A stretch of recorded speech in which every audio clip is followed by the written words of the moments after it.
إن الحمد لله نحمده ونستعينه ونستغفره ونعوذ بالله من شرور أنفسنا وسيئات أعمالنا من يهدي الله فلا مضل له ومن يضلل فلا هادي له وأشهد أن لا إله إلا الله وحده لا شريك له وأشهد أن محمدا عبده ورسوله أما بعد فإن أصدق الحديث كتاب الله وخير الهدي هدي محمد صلى الله عليه وآله وسلم وشر الأمور محدثاتها وكل محدثة بدعة وكل بدعة ضلالة وكل ضلالة في النار. إخواتي الكرام, assalamu alaikum wa rahmatullahi wa barakatuh. Aujourd'hui on continue en fait le sujet sur fitnatul qabr, l'épreuve de la tombe.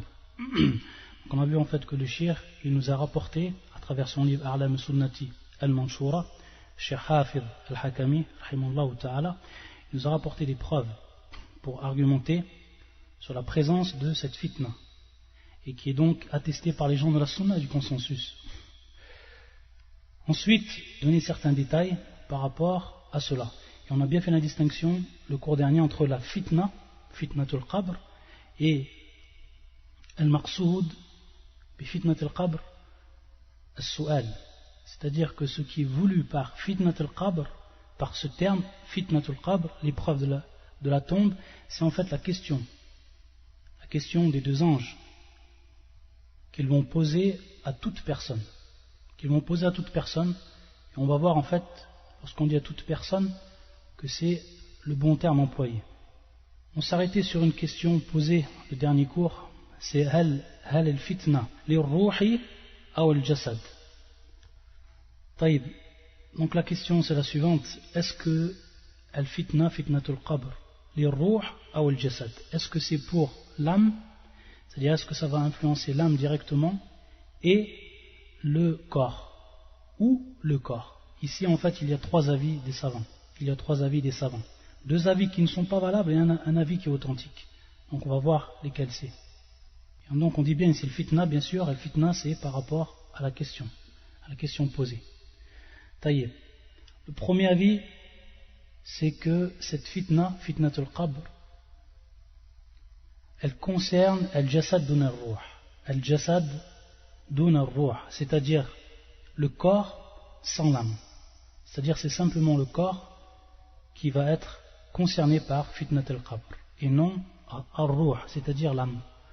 Et ça c'est l'avis en fait de Ibn Jarir al-Tabari, imam al-Mufassirin, celui qui est considéré comme l'imam des Mufassirin. Ibn Jarir al-Tabari, et tout le monde connaît bien sûr son tafsir. Il a choisi cet avis. Il va prendre comme preuve Qissatu Ashab al-Qalib. Ashab al-Qalib.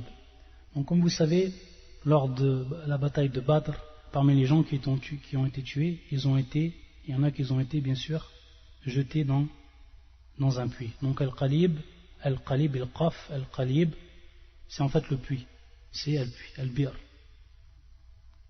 Et parmi ces gens qui ont été tués, parmi les mushrikines, ceux qui ont été tués, il y avait Utba ibn Rabi'a, ou Shaybatu ibn Rabi'a kadhalik, wa Umayyatu ibn Khalaf, et d'autres encore.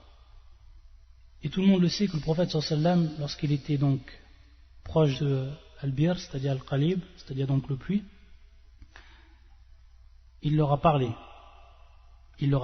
Et à ce moment, les compagnons, qu'est-ce qu'ils ont dit au prophète sallam, lui ont dit, Ya Rasulullah, kayfa tukallimu ajsadan la arwaha fiha. Donc les compagnons ils ont demandé au prophète sallam, comment tu parles à des corps qui sont en fait dénués de quoi? De leur âme. La arwaha fiha. Et le prophète sallam à ce moment il leur a répondu, il leur a dit ma antum bi asma'i lima aqulu minhum walakin la yujibun. Ça c'est la réponse du prophète sallam. C'est bien sûr un hadith qui est muttafaqun alayh, rapporté par l'imam al-Bukhari et l'imam Muslim. Kayf yani wajh al-istidlal. Au moment où les sahaba lui ont dit ça au prophète sallam, lui il lui a répondu. Il leur a dit vous n'entendez pas plus qu'ils entendent, c'est-à-dire la kinna yujibun, c'est-à-dire qu'ils entendent. Comme vous entendez, eux ils entendent. Ce que je leur dis simplement, eux ils ne peuvent répondre. Donc à partir de là, Ibn Jarir et ceux qui ont pris cette parole-là, ils ont pris en fait comme preuve ce hadith. Ils ont pris en fait comme preuve cette histoire. Adil Qissa. On peut répondre à cette question, ou plutôt à cette preuve, dans un premier temps, que ce n'est pas explicite, qu'une fois qu'après le prophète sallam il leur a parlé, al-arwah, c'est-à-dire les âmes ne sont pas revenues à leur corps. Fi ihtimal, c'est-à-dire qu'il y a une probabilité que les âmes soient revenues à leur corps. Et dans un deuxième temps, c'est-à-dire on peut répondre également à ce dalil, et on va voir de toute manière, lorsqu'on répond à ce dalil, on va voir qu'il y a un dalil où il n'y a aucune ambiguïté, et que c'est vraiment un dalil qui est très explicite. On doit le prendre comme preuve essentielle. Alors qu'ici on voit en fait qu'il y a ihtimal, c'est-à-dire il y a des probabilités. Donc à partir de là, bien sûr, on va voir, on va mesurer entre les preuves. Et dans le deuxième temps, on peut leur répondre que tayyib, musallim, c'est-à-dire qu'on admet leur âme n'est pas revenue. Ceci est en fait un cas qui est précis et spécial. C'est-à-dire ce n'est arrivé qu'à Ashab al-Qalib. Le prophète sallam n'a fait cela qu'avec Ashab al-Qalib. Et dans un deuxième temps, il faut savoir que cette parole du prophète sallam qu'il leur adressait, ce n'est pas considéré comme quoi? Comme fitnat al-qabr. Donc il y a une différence entre fitnat al-qabr et ce que le prophète sallam, lorsqu'il leur a en fait parlé, et que en fait ils ont entendu ce qu'il disait le prophète sallam. Donc également on répond de cette manière-là à cette preuve par laquelle ils argumentent pour attester que fitnat al-qabr concerne al-jism dun al-ruh ou al-jasad dun al-ruh, c'est-à-dire le corps sans l'âme. Et ça c'est donc le premier avis.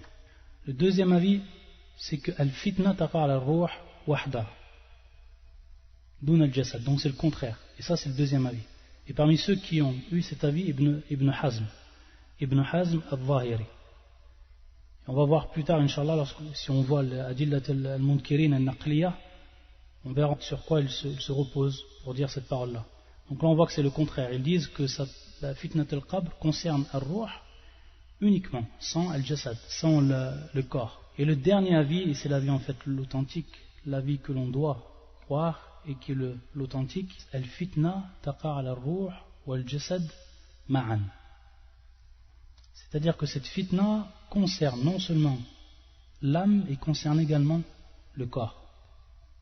Wad-dalil, dalilun wadih, jalil. C'est une preuve qui est évidente, claire et sans aucune ambiguïté.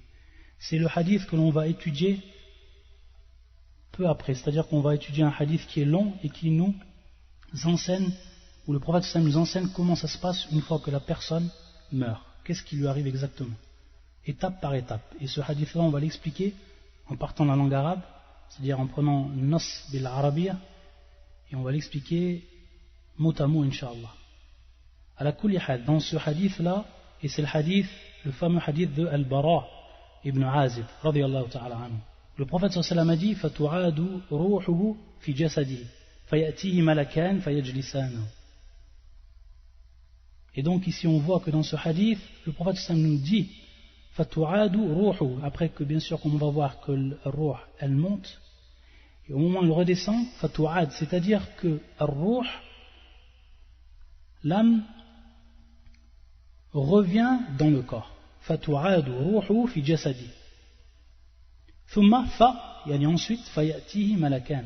Ensuite il lui vient auprès de lui bien sûr malakan, et qui sont bien sûr les deux anges qui sont bien sûr Nakir ou Munkar, comme on a vu dans la version de l'imam al-Tirmidhi, version Hassan, qui vont lui poser la question et qui va donc être fitnat al-qabr. Donc on voit de façon claire et nette que ici ça concerne non seulement le ruh ou al-jasad. C'est un hadith qui est clair, bien plus clair et qui devance la preuve qui a été prise par Ibn Jarir et d'autres savants. Bi ashab al-qalib. Donc on voit ici de manière claire que c'est évident. Fatu'adu ruhu fi jasadi. Et ensuite fayatihi malakan, donc al-fauna yani fi tartib. Ensuite yani fa, une question qui pourrait se poser par rapport à ashab al-qalib, qu'on va répondre. Comment les savants ont répondu. C'est-à-dire que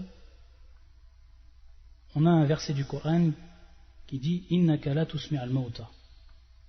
Innaka la tusmi' al-mauta, c'est-à-dire tu ne fais pas entendre le mort.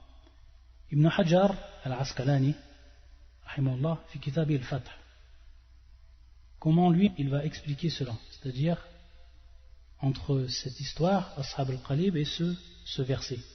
يقول يعني معنى لا تسمعهم سماعا ينفعهم.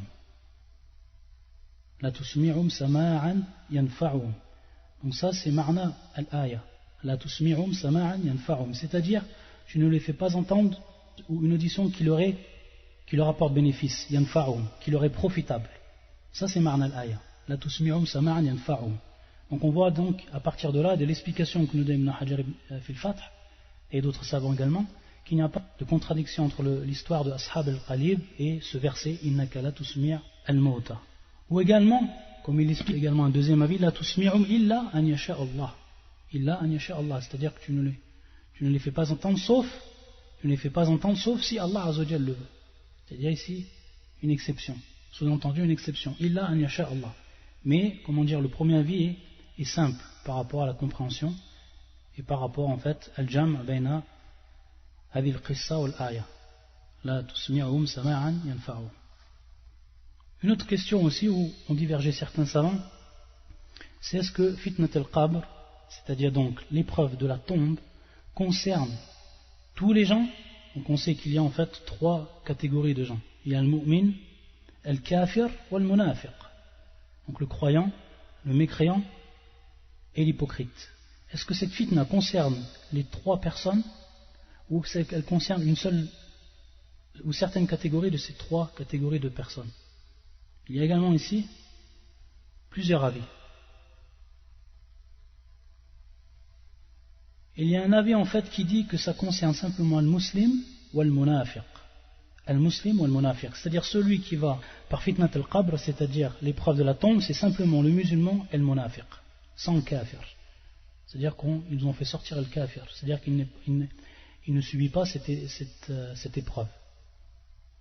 Et parmi ceux qui ont choisi cet avis, l'imam Ibn Abd al-Barr. L'imam Ibn Abd al-Barr, rahimahullah. Et en fait, ils n'ont pas une preuve qui est évidente par rapport à cela. Simplement, lui, il se base sur une des paroles d'un des grands tabi'in, min kibar al-tabi'in, wa Ubayd ibn Umayr al-Laythi, rahimahullah ta'ala, min kibar al-tabi'in wa thiqatihim, c'est-à-dire qu'il faisait partie des grands tabi'in et de ceux qui étaient considérés comme le plus sûrs et les plus aptes et les plus dignes de confiance. يقول وإنما يفتن رجلان مؤمن ومنافق أما الكافر فلا يسأل عن محمد ولا يعرفه. Donc lui c'est sa parole de ce tabi'in, c'est son avis. Il voit en fait que, comme il nous dit dans cette parole et qui nous rapporte Ibn Abd al-Barr, que c'est tout simplement le mu'min ou le munafiq, le croyant et le munafiq. Pourquoi? Parce que lui il voit que le kafir fala yusal an Muhammad wala ya'rifu. Le kafir il ne connaît même pas Muhammad sallallahu alayhi wa sallam à la base. Ce n'est même pas une preuve en soi-même, c'est un avis. Pourquoi? Parce qu'ils ne sont pas basés en fait sur une preuve. Ils ne se sont pas basés sur une preuve. Et également ils prennent comme dalil aqli, c'est-à-dire une preuve qui va être rationnelle. Ils disent que le kafir c'est-à-dire que le kafir, déjà il connaît son kufr, il sait c'est un kafir lorsqu'il meurt, donc il n'a pas besoin de cette fitna. Ça en fait c'est un dalil aqli, et qui est bien sûr également mukhalif l'adillati al-wadiha. Et donc la parole qui est authentique dans cela, c'est que le fitna fitnatul qabr amma, elle est générale. Et donc elle concerne le musulman comme elle concerne le munafiq, l'hypocrite, et comme elle concerne également qui? Le kafir, le mécréant. Dans un premier temps, dans le verset qu'on a vu, c'est-à-dire ici al-zalimin, c'est un terme qui est général.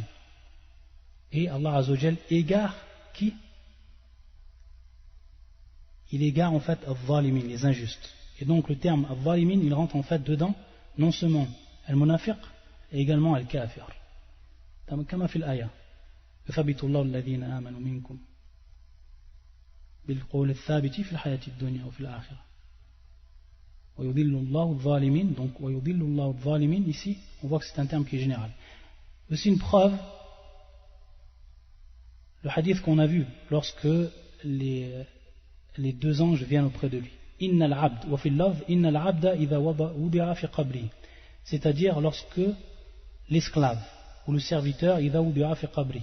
On traduit ici esclave qui en va être plus général. On voit que l'abd, on l'a déjà vu dans les cours, que l'abd non seulement on veut pouvoir dire par le terme al-abd les hommes de façon générale, que ce soit le kafir, que ce soit le munafiq, que ce soit le mu'min, ça on a vu en fait, c'était dans les premiers cours, on l'avait expliqué. Donc ici, inna al-abd c'est général, ça va concerner tous les gens. Pourquoi? Parce que si on aurait dit ça concerne uniquement le croyant, l'abd du marna al-mu'min, alors il ne rentrerait pas dans cette expression al-munafiq. Donc on est obligé de faire entrer dans cette expression non seulement al-munafiq, mais également al-kafir. Et également, parmi al-alfaz, c'est-à-dire les versions du hadith que l'on va voir, il y a beaucoup de versions par rapport au hadith al-Bara ibn Azib, il y a plusieurs versions de ce hadith, et parmi les versions, il est dit, où le prophète sallam dit, wa inna al-abd al-kafir. Wa inna al-abd al-kafir, c'est-à-dire qu'il précise al-kafir. Et on va voir, donc, dans le hadith qu'on va étudier, maintenant, Inch'Allah, on va voir que le kafir est bel et bien concerné, et que dans ce hadith-là, tasrih bil-lafz al-kafir, c'est-à-dire que ce nom ou ce terme al-kafir, le mécréant, il est désigné ou cité de manière explicite. Donc là aussi, les preuves sont claires pour dire en fait que ceux qui sont concernés bi fitnat al-qabr, ce sont les trois catégories, al-mu'min, al-munafiq ou al-kafir. Une autre question également, qui est une question qui est très importante,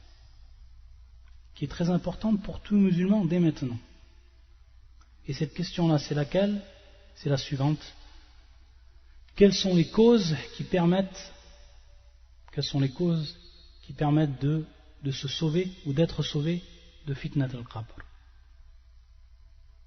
de l'épreuve de la tombe? Il y en a en fait trois. Il y a trois causes. Deux causes qui vont être, on va dire, du gré de l'homme, et une autre cause qui ne dépend pas en fait de son gré, de manière indirecte. La première cause, c'est ash-shahadatu fi sabilillah, le martyr dans le chemin d'Allah Azza wa Jal. Et lorsqu'on dit ash-shahada, bien sûr ash-shahada c'est un terme qui est général, c'est-à-dire quelqu'un peut mourir martyr de plusieurs façons. C'est-à-dire, ce n'est pas un terme qui concerne uniquement celui qui meurt durant en fait la bataille. On voit en fait que le prophète sallallahu alayhi wa sallam nous informait que plusieurs personnes sont considérées comme shuhada ou shahid sans qu'ils ne meurent durant le combat. Taïb. Donc ici, shahada, c'est en fait le terme qui est voulu, c'est celui qui est plus précis, et on veut par là al-shahada fil ma'raka, c'est-à-dire durant le combat contre l'ennemi. C'est du gré de la personne, ça rentre dans le gré de la personne. Et par rapport à ça, il y a un hadith du prophète sallallahu alayhi wa sallam. يقول النبي صلى الله عليه وآله وسلم, c'est un hadith qui est rapporté par An-Nasa'i et qui est authentifié par l'imam Al-Albani fi Sahih Al-Jami', et le numéro du hadith 4483. يقول النبي صلوات الله وسلامه عليه كفى ببارقة السيوف على رأسه فتنة. Ça c'est la parole du prophète. Et avant bien sûr on lui a posé une question. Souila alayhi salam, c'est-à-dire qu'on lui a posé une question. Ma balul mu'minin yuftanuna fi quburihim illa ash-shahid.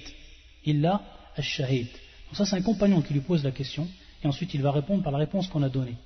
Ma balul mu'minin yuftanuna fi quburihim illa ash-shahid.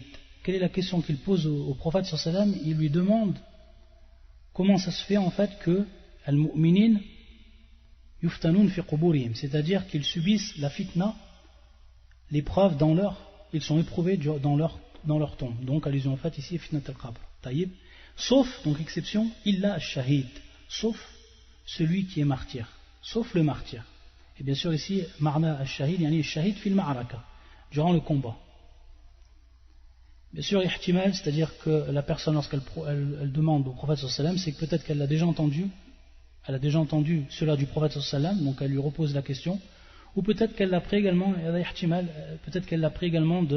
d'une autre source, par exemple par rapport au akhbar al-kitab, c'est-à-dire les gens du livre. Peut-être qu'ils avaient en fait cette information et qu'il a voulu s'informer, est-ce que cela est bien valable également par rapport à l'islam. À la kulli hal, le prophète sallallahu alayhi wa sallam il répond par l'affirmatif et il dit كفى ببارقة السيوف على رأسه فتنة. Cela suffit, dans le terme qui est employé ici, al-bariqa, c'est en fait l'am'an al-suyuf. Vous savez, le sabre, donc lorsque les gens sont en combat et ils se confrontent avec le sabre, automatiquement il y a une lueur qui ressort de ce sabre, soit une lueur qui reflète les rayons du soleil, ou alors également les étincelles qui adviennent lorsque les sabres se rencontrent. Ala kulli hal, yaqul Nabi sallam kafa bi bariqati suyuf, donc la lueur ou l'éclair des suyuf, donc des sabres, lui suffit comme fitna. Bien sûr, à la ra'si, yaqul Nabi sallam ala ra'si, yani au-dessus de sa tête, lui suffit comme fitna. C'est-à-dire ça, c'est sa fitna à lui. Lorsque le combattant fi sabilillah azza wa jal, il combat avec le sabre, il y a bien sûr l'éclair ou la lueur de ces sabres au-dessus de sa tête. Donc ici, bien sûr, c'est par rapport shiddat al-fitna fil ma'araka, c'est-à-dire bien sûr la grande épreuve. Cela est une grande épreuve durant al-ma'araka. Que tu combattes à ce moment-là fi sabilillah, c'est une des grandes épreuves que le croyant subit à ce moment-là. Donc ça, c'est une fitna. Le prophète sallam, il l'appelle bien sûr ici fitna. Fitnatan. Donc le prophète sallam nous enseigne que cela lui suffit comme fitna. Kafa bi bariqati suyufi ala ra'sihi fitnatan. Donc ça, c'est la première chose. C'est le premier sabab. La première cause. La deuxième cause, al-murabitatu fi sabilillahi ta'ala. Wa huwa mulazamatu tharin min thurul al-muslimin.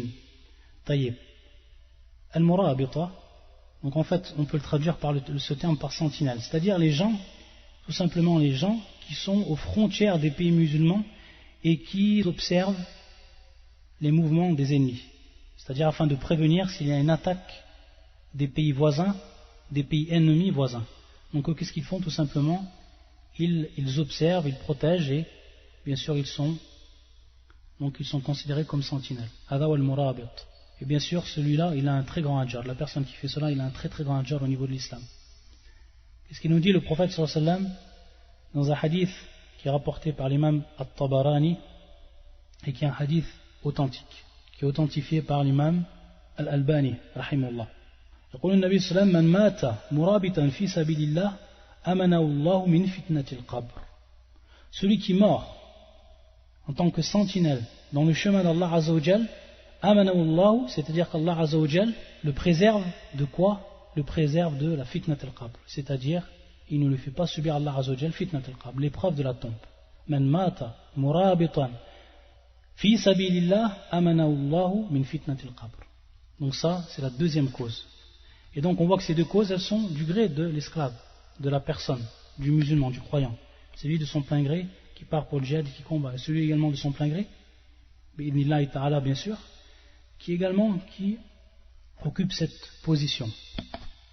Et la troisième, donc la troisième, ce n'est bien sûr, ça ne rentre pas dans le gré de la personne, et c'est al-maut yawm al-jumu'ah ou laylat al-jumu'ah, c'est-à-dire la mort lorsque la personne meurt le jour du vendredi ou la nuit du vendredi. La personne qui meurt, Allah Azza wa Jalla, dont Allah Azza wa Jalla lui donne cela, lui octroie cela, qu'il le fasse mourir le jour du Jumu'ah ou Laylatul Jumu'ah. Et bien sûr, lorsqu'on dit bien sûr le jour du Jumu'ah, ça il faut savoir au niveau de l'islam, comment on compte, ça part du As-Subh ou Al-Fajr jusqu'au Al-Maghrib. Taïb. Donc le vendredi du Subh jusqu'au Al-Maghrib, ça c'est la journée. Par contre, pour ce qui est de Al-Layla, ça part en fait de Al-Maghrib, donc du jeudi. Donc nous on va voir par rapport au jeudi. Donc à partir du jeudi, le Maghrib du jeudi, à partir donc la journée du jeudi, à partir du Maghrib, on rentre dans la nuit du Jumu'ah. Donc nous maintenant, comment on calcule de façon générale, toujours on se dit, on pense en fait qu'on est le jeudi, on reste le jeudi jusqu'à minuit. Ça c'est faux. En fait, la journée du jeudi, elle s'arrête au moment du Maghrib. Après le Maghrib commence la nuit du Jumu'ah jusqu'au Subh. Et après le Subh commence la journée du Jumu'ah. Donc le Maghrib à partir donc, du jeudi, c'est considéré comme la nuit du vendredi. Donc c'est ici, lorsque la personne meurt donc dans cette nuit-là, et ensuite dans la journée du vendredi, alors Allah Azza wa Jal également le préserve de cette fitna. Et le hadith, c'est le suivant, hadith qui est rapporté par l'imam Ahmed, et qui est rapporté également par l'imam Al-Tirmidhi, qui qui est authentifié par Cheikh Al-Albani, c'est-à-dire Hassanaou, qui dit que c'est un hadith qui est Hassan. Hadith qui est Hassan, kama fi Sahih al-Jami'. C'est un hadith de Ibn Omar. يقول النبي صلى الله عليه وسلم ما من مسلم يموت يوم الجمعة أو ليلة الجمعة إلا وقاه الله فتنة القبر. Il n'y a pas un musulman qui meurt le jour du vendredi ou la nuit du vendredi. Donc ici il y a Aou, c'est pas en fait shak, ce n'est pas en fait un doute de celui qui rapporte le hadith, mais c'est bien ici la parole du prophète qui dit Aou, c'est-à-dire soit cela ou soit cela. Yawm al-jumu'ati aou laylat al-jumu'ah. Donc on comprend bien que c'est soit la journée et également la nuit. Illa waqahu Allah, c'est-à-dire sauf qu'Allah Azza wa Jalla le protège, sans qu'Allah Azza wa Jalla le protège de quoi? De l'épreuve de la tombe.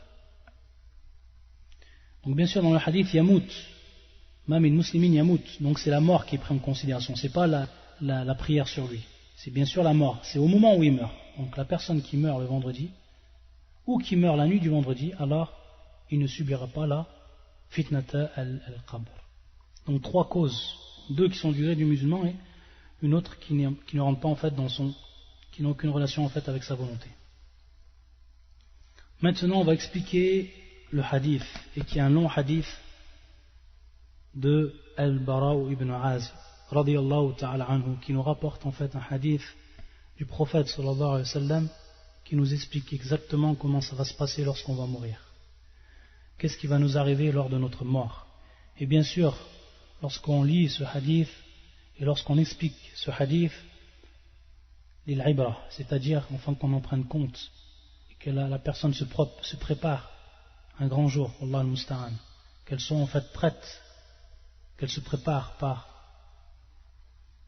une bonne croyance, qu'elle apprenne la croyance des gens de la sunna du consensus, qu'elle applique cette croyance, qu'elle fasse des bonnes œuvres et qu'elle adore Allah Azza wa Jal comme il se doit. Anil Bara ibn Azib radiyallahu anhu قال. Bien sûr dans ce hadith il y a beaucoup en fait de versions, il y a plusieurs versions, et on va prendre en fait la plus longue, l'une des plus longues de ces versions qui est rapportée par l'imam Ahmed ou Abu Daoud, qui est également rapportée par An-Nasa'i ou Ibn Majah awwalu, c'est-à-dire la première partie, et qui est rapportée également par Al-Hakim ou Abu Awana dans leur authentique, et également Ibn Hibban rahmatullah ala al-jami'.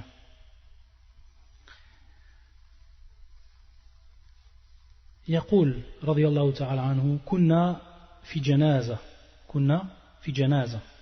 Donc il est possible de dire janaza bil fatha également bil kasra, fi jinaza. Les deux sont permis. On va voir que jinaza ou janaza, les savants de la langue yani yakhtalifun ala kulli hal. Janaza ou jinaza. Kunna fi janaza. Wal janaza bien sûr c'est les funérailles, ce qu'on considère en fait comme les funérailles. Fi baqi' al-gharqad. Fi baqi' al-gharqad. Donc bien sûr ça c'est à Médine. Al-Baqi', tout le monde connaît bien sûr Al-Baqi'. Wa Baqi' al-Gharqad, donc udifa ilay al-Gharqad. Al-Gharqad c'est en fait le nom d'un arbre. Et cet arbre-là, pour ceux qui ont étudié avec nous auparavant, les grands signes, on a vu que al-Gharqad c'est Shajaratul Yahoud. C'est en fait l'arbre qui est considéré comme l'arbre des Juifs. Et pourquoi cela? Comme on l'avait expliqué dans un hadith authentique rapporté par le même Bukhari et d'autres, où le prophète sallam nous enseigne qu'à la fin du monde, lorsque Isa ibn Maryam, il va combattre le Dajjal, va le tuer, les musulmans vont combattre les juifs qui étaient avec le Dajjal. Et ces juifs-là, bien sûr ça se passera bien sûr en Palestine, ces juifs-là vont se cacher derrière, que ce soit les rochers, etc. Ils vont se cacher derrière en fait ce qui les protège. Et à ce moment-là, lorsqu'il se cache par exemple d'un rocher, qu'est-ce qui se passe? C'est qu'en fait le rocher il informe le musulman qu'il se trouve derrière lui un juif. Ta'ala ya Abdullah fa inna min wara'i Yahoud faqtulhu. Donc il lui informe, il lui dit viens, derrière moi il y a un juif, tue-le. Et donc le musulman se présente et le tue. Sauf Shajaratul Gharqad. Sauf Al-Gharqad. C'est le seul en fait arbre qui ne va pas dénoncer sa présence. C'est pour ça en fait qu'on appelle Shajaratul al-Yahoud. Et on appelle ça en fait l'arbre de Judée. Baqi' al-Gharqad. Donc c'est la place où se trouvait le prophète sallam avec les compagnons lorsque Al-Bara ibn Azib il nous conte ce qui se passe, ou qu'il nous conte, il nous rappelle ce que le prophète sallam leur a enseigné. Al-Baqi', comme vous savez, c'est le cimetière qui se trouve juste à côté de la mosquée du prophète sallam, et que tout le monde a visité lorsqu'il a visité Médine et a visité la mosquée du prophète sallam, a vu bien sûr Al-Baqi', qui se trouve donc juste à côté. Et il faut savoir que par rapport bien sûr lorsqu'on se présente à Médine, donc ça c'est à titre de Min Bab al-Fa'ida, il faut savoir qu'il y a 5 choses qu'ils sont permis de visiter lorsqu'on va à Médine, et parmi ces 5 choses, Al-Baqi', et bien sûr ça rentre, quelle est la preuve qu'il est légiféré de visiter Al-Baqi'? C'est tout simplement, ça rentre dans la parole du prophète sallallahu alayhi wa sallam, fi umum qawli sallallahu alayhi wa sallam, kuntu nahaytukum an ziyarati al-qubur fazuruha tudhakkirukum al-akhirah. C'est-à-dire que le prophète sallallahu alayhi wa sallam nous avait interdit au départ de visiter les tombes, et ensuite il nous a permis de les visiter. Pourquoi? Quelle est la illa? Ça nous rappelle en fait l'au-delà. Donc ça rentre tout simplement, c'est un cimetière où il y a des tombes, et bien sûr donc il est permis de visiter Al-Baqi'. C'est donc légiféré, ça fait partie des endroits qui sont légiférés à Médine. Et bien sûr la personne lorsqu'elle visite, elle accomplit la sunna du prophète sallallahu alayhi wa sallam sans en faire plus, bien entendu. Et donc ça c'est la première chose. La deuxième chose, le deuxième endroit qu'il est permis de visiter, c'est Al-Majid al-Nabawi. Al-Majid al-Nabawi, c'est-à-dire la mosquée du prophète sallallahu alayhi wa sallam. Ça c'est le deuxième endroit qu'il est légiféré de visiter. Comme a déjà fait le hadith, la tashuddu ar-rihal illa ila thalathati masajid. C'est-à-dire que on ne doit préparer un voyage sauf lorsqu'on se dirige à 3 mosquées. C'est-à-dire que c'est 3 mosquées qui sont permis de visiter. Parmi ces 3 mosquées, bien sûr, la mosquée du prophète. Donc ça c'est la deuxième chose, ou le deuxième endroit. La troisième c'est Masjid Quba. Et bien sûr, il est advenu également des hadiths du prophète sallallahu alayhi wa sallam qui nous précisent le Sabt, et d'autres hadiths qui sont plus généraux, que ce soit le Sabt, le samedi, et le prophète sallallahu alayhi wa sallam visiter le Masjid al-Quba, il est prié 2 rak'ah à l'intérieur, que ce soit le samedi, et également les autres jours, parce qu'il y a d'autres hadiths, d'autres alfaz, d'autres versions de hadith, où c'est plus général que le jour Yawm Sabt. Kadhalik qabl al-Nabi sallallahu alayhi wa sallam, c'est-à-dire visiter la tombe du prophète sallallahu alayhi wa sallam. Ça aussi c'est légiféré. Les savants de l'islam, les savants de la sunna, du consensus disent que c'est légiféré. Et bien sûr par rapport, ça rentre fi ziyarat al-qubur, ça rentre dans un premier temps, comme on l'a dit, fi umum qawli, c'est-à-dire dans la parole générale du prophète sallallahu alayhi wa sallam qui nous dit de visiter les tombes, et également par rapport à un acte que faisait Ibn Omar lorsqu'il partait en voyage, lorsqu'il revenait en voyage, il visitait la tombe du prophète sallallahu alayhi wa sallam, et également la tombe de ses 2 compagnons, c'est-à-dire Omar et Abu Bakr et Omar, radiyallahu ta'ala anhuma. Et ensuite, donc ça c'est la 4e, et ensuite la 5e, Shuhada Uhud. Donc bien sûr, l'endroit où ont été enterrés les martyrs de Uhud.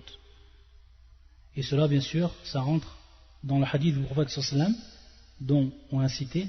Et également, ça rentre dans l'acte du prophète. C'est-à-dire que le prophète sallallahu alayhi wa sallam, dans la sunna authentique, il l'a fait. C'est-à-dire qu'il a visité les tombes de ces gens-là, de ceux qui sont morts, martyrs, Yom Uhud, dans la bataille de Uhud. Donc c'est 5 choses. Masjid al-Nabawi, Masjid Quba, Qabr al-Nabi sallallahu alayhi wa sallam, Baqi' al-Gharqad, donc al-Baqi', wa Shuhada Uhud. 5 choses. C'est les 5 choses uniquement qui sont légiférées de visiter lorsque la personne se présente à Médine. Donc comme je dis bien, pour pas qu'il y ait d'ambiguïté, pour ce qui est de Qabl al-Nabi sallallahu alayhi wa sallam, qu'avec Shuhada Uhud ou al-Baqi', donc on voit que ces 3 sont en fait des tombes, ça rentre tout simplement dans la parole du prophète sallallahu alayhi wa sallam. Ça rentre dans la parole du prophète sallallahu alayhi wa sallam, kuntu nahaytukum an ziyarati al-qubur fazuruha, c'est-à-dire visitez-la. Taïb. Ensuite, yaqul al-Bara fa'atana an-nabiy sallallahu alayhi wa sallam. Personne pour écrire les termes, il n'y a personne pour écrire les termes en arabe. Fa'atana an-nabiy sallallahu alayhi wa sallam faqa'ada wa qa'adna hawlahu. Le prophète sallallahu alayhi wa sallam à ce moment-là, il est venu. Et il s'est assis, et on s'est assis autour de lui. Ka'anna ala ru'usina at-tayr wa huwa yulhadu lahu. Ka'anna ala ru'usina at-tayr. Comme s'il y avait au-dessus de nos têtes des oiseaux. En fait, cela, c'est une expression pour dire tout simplement al-insat, insat al-sahaba, hawla al-nabi sallallahu alayhi wa sallam, c'est-à-dire le silence qu'il avait, et le silence que faisaient les compagnons lorsqu'ils étaient autour du prophète sallallahu alayhi wa sallam. Tellement un silence qui était total al-bara, il nous rappelle cette expression que anna ala ru'usina at-tayr. Ensuite, يقول وهو يلحد له وهو يلحد له. Qu'est-ce que ça veut dire ça? Yulhadu lahu. C'est un terme en fait qui est bien précis, un terme même technique au niveau de la religion, et qui vient du terme al-lahd. Yulhadu, c'est quelque chose que l'on va, c'est-à-dire bon ici c'est al-fi'l, donc c'est al-lahd, c'est quelque chose que l'on va faire lorsqu'on prépare la tombe, lorsqu'on creuse la tombe. Et vous vous rappelez en fait que al-lahd, ce terme on l'a déjà expliqué lorsqu'on a parlé de ce qu'on appelle al-ilhadu fi asma'illah. Al-ilhadu fi asma'illah. Lorsqu'on a parlé de ce qui concernait la déviation par rapport au nom d'Allah Azza wa Jal. On avait vu ce terme al-ilhad et on avait vu que ça venait en fait du terme al-lahd. Et al-lahd en fait c'est tout simplement lorsqu'on creuse la tombe dans la terre, lorsqu'on creuse la tombe donc du mort, qu'est-ce qu'on fait? On va en fait incliner. C'est-à-dire que lorsqu'on creuse, on va incliner que ce soit à droite ou que ce soit à gauche, suivant les cas. Et bien sûr, ça se passe en direction de la Qibla. Et le fait donc qu'on incline, ça s'appelle al-lahd. Ça s'appelle al-lahd, le fait d'incliner. Donc c'est comme si on creusait rectiligne, et ensuite on commence à dévier lorsqu'on creuse. On dévie lorsqu'on creuse. Taïb, que ce soit donc à gauche, que ce soit à droite. Taïb, et donc ça c'est al-lahd. Et donc c'est la première méthode pour creuser. Et la deuxième méthode c'est ce qu'on appelle ash-shaq. Ash-shaq c'est tout simplement creuser rectiligne. De façon rectiligne. C'est-à-dire on creuse comme si par exemple on creusait un puits. Et ces deux choses en fait sont permises au niveau de l'islam. Ces deux choses sont permises. Mais quel est l'afdal? Quel est le meilleur? Les savants ils vont dire que le meilleur c'est al-lahd. Le meilleur c'est ce qu'on appelle al-lahd. C'est-à-dire lorsqu'on va enterrer un mort, le mieux pour lui c'est qu'en fait on enterre et qu'on creuse sa tombe de manière inclinée. Taïb. Et il se réfère à deux hadiths. Le premier hadith dans l'histoire lorsque le prophète sallam est mort. C'est un hadith qui nous est rapporté par Anas ibn Malik, qui est donc présent dans Sunan ibn Majah ou Tahawi et qui est également dans le Musnad de l'imam Ahmed. Lorsque le prophète sallam il est mort, les compagnons se sont dit comment on va faire pour l'enterrer. Est-ce qu'on enterre bil-lahd, c'est-à-dire en inclinant, ou est-ce qu'on enterre bil-shaq, c'est-à-dire tout droit, sachant que du temps du prophète sallam les deux méthodes étaient accomplies, étaient pratiquées. C'est pour ça qu'il me dit Anas ibn Malik lama tuwfiya an-nabiy sallallahu alayhi wa sallam kana min al-madinati rajulun yalhad wa akhun yadrah faqalu nastakhiru rabbuna ونبعث إليهما فأيهما سبق تركناه فأرسل إليهما فسبق صاحب اللحد فلحدوا للنبي صلى الله عليه وآله وسلم. C'est-à-dire que lorsqu'ils n'ont pas su est-ce qu'on va faire l'ahd pour le prophète sallam ou al-shaq, ils ont dit tout simplement nastakhirullah, c'est-à-dire qu'on demande à Allah Azza wa Jal. Et ensuite bien sûr prendre la cause, sachant qu'il y avait deux personnes du temps du prophète sallam, une personne qui faisait l'ahd, une personne qui faisait al-shaq. Ils se sont dit on va envoyer des gens qui vont aller les chercher. Et le premier qui vient, le premier qui se présente à nous parmi les deux personnes, alors c'est lui qui fera, suivant en fait sa spécialité entre parenthèses. Et celui qui s'est présenté en premier, c'est celui qui creusait en inclinaison, c'est-à-dire bil-lahd. Donc qu'est-ce qu'ils ont fait? Ils ont donc laissé faire cette personne-là. Donc le prophète sallam il était comment enterré bil-lahd. Et également un autre hadith du prophète sallam qui nous dit, c'est un hadith en fait qui est Hassan. C'est un hadith qui est Hassan, hatta le Cheikh al-Albani yaqul annahu sahih bi majmu' at-turuq. Car avec l'ensemble des chaînes de transmission, il voit Cheikh al-Albani que c'est un hadith qui va même jusqu'au degré d'authenticité. C'est un hadith d'Ibn Abbas qui est rapporté par Abu Dawud ou An-Nasa'i ou Tirmidhi ou Ibn Majah et autres encore, où le prophète sallam yaqul al-lahdu lana wa ash-shaqqu li ghayrina. Al-lahdu lana wa ash-shaqqu li ghayrina. Qu'est-ce qu'on comprend de ce hadith? On comprend en fait que l'ahd, c'est-à-dire le fait d'incliner, c'est pour nous, wa shaq, c'est pour les autres. Mais bien entendu, on aurait pu comprendre le hadith pour les autres, c'est-à-dire pour les autres gens, mais bien entendu, lorsque najma' al-adilla, c'est-à-dire qu'on rassemble les preuves, et ça bien sûr c'est tariq talib al-ilm da'iman, c'est-à-dire que l'étudiant en religion, il doit toujours rassembler les preuves, c'est-à-dire pas prendre une preuve et délaisser les autres preuves. Donc lorsqu'on rassemble les preuves, on s'aperçoit que Ash-Shaq, c'était bel et bien pratiqué du temps du prophète sallallahu alayhi wa sallam. Donc c'était également pour les gens de l'islam. Donc on comprend ce hadith, comment on comprend? On comprend que l'ahd c'est meilleur. Et c'est pour ça en fait que l'imam An-Nawawi fi al-Majmu', fi kitab al-Majmu', yahki al-ijma'. Il dit qu'il y a ijma', c'est-à-dire consensus des savants que l'ashaq ou l'ahd sont légiférés. Et bien entendu, également il y a quelque chose qui va rentrer en compte pour ce qui est de l'ahd ou l'ashaq. Il faut savoir que lorsqu'on incline, donc si vous vous rendez compte, lorsqu'on creuse un trou, et à partir d'un moment on commence donc à partir en inclinaison, qu'est-ce qui se passe? Si la terre elle est sableuse, ce ne sera pas possible, parce qu'automatiquement lorsqu'on va creuser en inclinaison, en fait la terre elle va retomber directement dessus, donc c'est pas possible, c'est très dur, lorsqu'en fait la terre elle est comme sableuse, ou elle est très très molle, c'est-à-dire elle va retomber. Et c'est pour ça que dans ce cas, donc, puisqu'elle est le meilleur, c'est le meilleur ashaq. Par contre, si la terre elle est, on va dire, elle est assez dure, hein, alors à ce moment-là, il est préférable de faire ce qu'on appelle al-lahd, c'est-à-dire de creuser en inclinaison. Et c'est pour ça que maintenant, à Médine, lorsqu'ils enterrent les morts à Médine, ils pratiquent en fait al-lahd. Par contre, à la Mecque, qu'est-ce qu'ils pratiquent? Dans la plupart des cas, ils pratiquent ce qu'on appelle al-shaq. Et vous savez pourquoi? Parce qu'à la Mecque, c'est le sol rocailleux, très très rocailleux. Et donc c'est très très dur en fait, des moments de creuser en inclinaison. Il y a beaucoup de grosses difficultés. Donc c'est pour ça que dans la majeure partie des cas, ils le font shaq. Bien sûr, suivant la facilité, suivant la difficulté. Donc voilà pour ce qui est du terme wa yulhadu lahu, c'est-à-dire donc que la personne qu'on est en train d'enterrer, qu'on prépare donc sa tombe, wa yulhadu lahu, c'est-à-dire qu'on est en train de creuser de cette manière-là. Faqala, يعني قال النبي صلى الله عليه وسلم أعوذ بالله من عذاب القبر 3 مرات أعوذ بالله من عذاب القبر. Je demande protection à Allah Azza wa Jal du quoi? Min adhab al-qabr, du châtiment de la tombe, du châtiment de la tombe.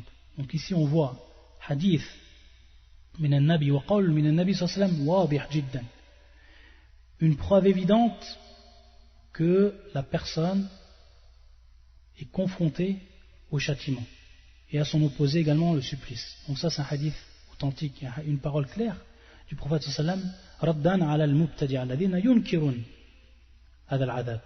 Bien sûr, cela réfute ceux qui disent qu'il n'y a pas en fait de châtiment et non de supplice et non de fitna dans al-qabr. ثم قال إن العبد المؤمن إذا كان في إقبال من الآخرة وانقطاع من الدنيا نزلت إليه الملائكة. Il nous dit le prophète sallam, Inna al-abd al-mu'min, c'est-à-dire ici l'esclave, mais l'esclave qui est croyant. Idha kana fi iqbalin min al-akhirah, lorsqu'il est fi iqbalin min al-akhirah, c'est-à-dire que devant lui, al-akhirah, ce qui se prépare devant lui, c'est quoi? C'est l'akhirah. Et on voit ici, et ça c'est précis, c'est que le prophète sallam à ce moment-là, yaqul fi iqbalin min al-akhirah, c'est-à-dire qaddama al-akhirah, il a prononcé dans le cas du croyant, en première chose, al-akhirah, fi iqbali min al-akhirah. Alors qu'on va voir que lorsqu'il va parler du mécréant, il a inversé le prophète sallam, il va commencer à dire wa inna al-abd al-kafir idha kana fi inqita'i min ad-dunya wa iqbali min al-akhirah. On voit que le prophète sallam a inversé lorsqu'il a parlé du croyant et lorsqu'il a parlé du kafir. Pour ce qui est du croyant, il a parlé en premier temps de l'akhira et ensuite il a parlé de la dunya. Wa inqita'i min ad-dunya. Pourquoi? Parce que ce qui va être le plus important pour lui maintenant c'est l'akhira. Il délaisse cette dunya, c'est pour lui le plus important l'akhira. C'est là où il va avoir ce qu'il désire. C'est pour ça que le prophète sallam il a placé et cité en premier l'akhira. Et ensuite il a parlé de la dunya. Wa inqita'i min ad-dunya, c'est-à-dire il est coupé du monde de cette vie d'ici-bas. Allah al-musta'an. Par contre, al-kafir, lui c'est le contraire. C'est-à-dire la vie où il était attaché, où il ne voulait pas de l'akhira, lui sa vie où il était attaché, donc on voit que le prophète il parle d'abord de la dunya par rapport à lui, et ensuite il parle de l'akhira. Et bien entendu, vous savez que dans le hadith qui est authentique du prophète sallallahu alayhi wa sallam, il dit ad-dunya sijnul mu'min wa jannatul kafir, c'est-à-dire la dunya c'est la prison du croyant, et c'est quoi? Et c'est le paradis du mécréant. Donc on voit ici le sens que l'on retrouve ici dans le hadith. Et à titre d'anecdote, une histoire qui arrive avec Ibn Hajar al-Asqalani, rahimahullah. Vous savez qu'Ibn Hajar, bien sûr, il fait partie des grands savants de l'islam, et c'est quelqu'un qui aimait bien s'habiller. Ibn Hajar, c'était quelqu'un qui aimait bien s'habiller. C'est-à-dire qu'il portait de beaux habits. Wada halal la shak. Celui qui porte des habits qui sont halal, mais des beaux habits, ça ne rentre pas dans le riya, bien sûr, comme cela est connu. Et un jour, il rencontre un juif, et un juif miskin, c'est-à-dire un juif qui était pauvre, et qui lui, bien au contraire, avait en fait des habits qui étaient déchirés, des habits, un pauvre, un miskin. Et il a voulu en fait répondre à Ibn Hajar, c'est-à-dire il a intercepté Ibn Hajar, il savait qu'il faisait partie des savants, il était connu et qu'il faisait partie des savants des musulmans, et il lui dit, votre prophète vous dit que ad-dunya sijil mu'min wa jannatul kafir, que en fait, ad-dunya c'est la prison du croyant, et c'est le paradis du kafir. Regarde-toi comment tu es, regarde-toi comme tu t'habilles, et regarde-moi comme je suis. Comment il lui a répondu, Ibn Hajar? Il lui a dit, par rapport à ce qui m'attend, moi, par rapport à ce qui m'attend dans l'au-delà, Inch'Allah, tabaran, par rapport au croyant, celui qui est mort croyant, par rapport à ce qui m'attend dans l'au-delà, alors sache que le paradis, ça sera là-haut. Et que la dunya, c'est pour moi, sijn, c'est une prison pour moi par rapport à ce qui m'attend dans l'au-delà. Par contre, pour toi, pour ce qui va t'attendre dans l'au-delà, alors sache que la dunya pour toi, c'est le paradis. Par rapport à ce qui va t'attendre dans l'au-delà, parce que dans l'au-delà, ça va être pour toi la prison. Donc regardez comment Ibn Hajar il comprend le hadith et radda ala adal yahoud. Donc on s'arrête ici pour l'explication de ce hadith, et pour le cours prochain, on passera directement à une lecture faite par le frère Abu Ahmed Hafidhahullah Ta'ala de ce hadith, ou de la traduction même de ce hadith, hadith Al-Bara ibn Azib, Inch'Allah Ta'ala. سبحانك اللهم بحمدك أشهد أن لا إله إلا أنت أستغفرك وأتوب إليك